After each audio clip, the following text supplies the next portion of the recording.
Hello friends, जय हिंद। तो friends, जो भी छात्र इस वीडियो को थंबनेल देखकर आए हैं, आप सही जगह पहुंचे हैं। आप 1 से 1.5 मिनट इस वीडियो को देख लीजिए, आपको क्लियर ही हो जाएगा। ठीक है, देखिए, बहुत सारे छात्र जो है प्रिपरेशन कर रहे हैं सीजीएल का, एसएससी जीडी का, वैसे एग्जाम जिसमें मैथ का क्वेश्चन, रीजनिंग का क्वेश्चन आ रहा है, आपको जो है कैलकुलेशन के लेकर बहुत बड़ी समस्या बन चुका है। तो आज की इस वीडियो में आपको हम 3 चीज बताएंगे, ये तीनों रामबाण है कैलकुलेशन के लिए। आप ये 3 चीजों को यदि आप अप्लाई कर लेते हैं, इस चीजों को याद कर लेते हैं, आपका कैलकुलेशन बहुत इजी हो जाएगा।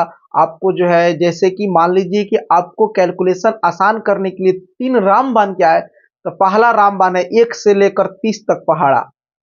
1 से लेकर 30 तक पहाड़ा मुजबानी याद होना चाहिए। जैसे 30 पाँचे 150, 29 पाँचे 145, 27 नवा 243, 26 नवा 234, 25 वाठो 200, 23 नवा 207, 19 पाँचे 95, 12 नवा 78। से इस तरह से आपको टेबल याद होना ही चाहिए, 1 से लेकर 30 तक टेबल।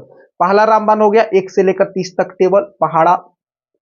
अब दूसरा जो है 1 से लेकर 50 तक स्क्वायर आपको एनी हाउ याद होना ही चाहिए। किसी भी कीमत पर 1 से 50 तक स्क्वायर याद होगा तो आपका जो है कैलकुलेशन में बहुत हेल्प करेगा। जैसे मान लीजिए कि आपका कैलकुलेशन में, मान लीजिए कि एरिया, रेक्टेंगल का एरिया निकालने के लिए बोल दिया कि लेंथ आपका 20 है और ब्रेथ भी 20 ही है, तो 20 का स्क्वायर याद है 400, सिंपल लगा लेंगे लेंथ इंटू ब्रेथ। यदि मान लीजिए आपका डायरेक्ट स्क्वायर का एरिया पूछ दिएगा 29 का, 29 का स्क्वायर 841, इसमें कोई फॉर्मूला नहीं लिखना है, 29 का स्क्वायर 841। इस तरह से आप जो है सॉर्ट आउट कर सकते हैं। आपको 1 से 50 तक स्क्वायर एट एनी हाउ आपको याद होना चाहिए। जैसे 35, 1275, 64, 40 96। आपको तो 1 से 50 तक ही याद करना है, लेकिन जैसे ही 1 से 50 तक याद कर लीजिएगा, उसके बाद रिवीजन करिएगा, तो आपका जो है आगे वाले भी जो है स्क्वायर जो आपको याद होते जाएंगे। जैसे मान लीजिए कि 33 का क्या हो जाएगा 1089। इस तरह से आपको याद करना ही पड़ेगा स्क्वायर।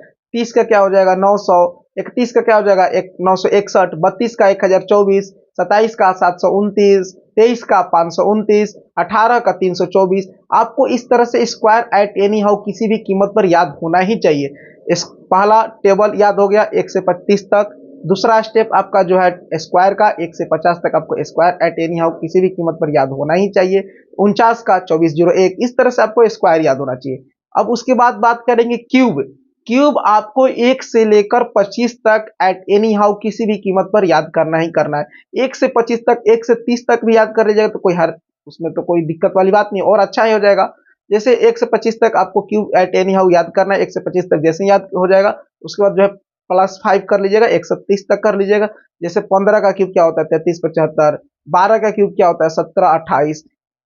इस तरह से आपको क्यूब भी याद होना चाहिए। 22 का क्यूब क्या होगा 10,648, 12 का क्यूब 1728, 11 का 1331, 9 का 729। आपको इस तरह से क्यूब याद होना ही चाहिए।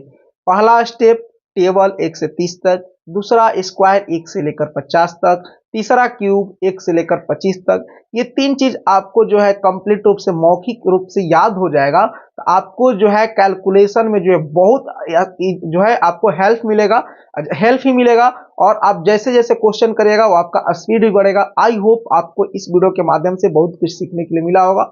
बहुत जल्द जो है एक कैलकुलेशन का शॉर्ट्स वीडियो आप सभी को प्रोवाइड कराऊंगा। Thank you. जय हिंद, जय भारत।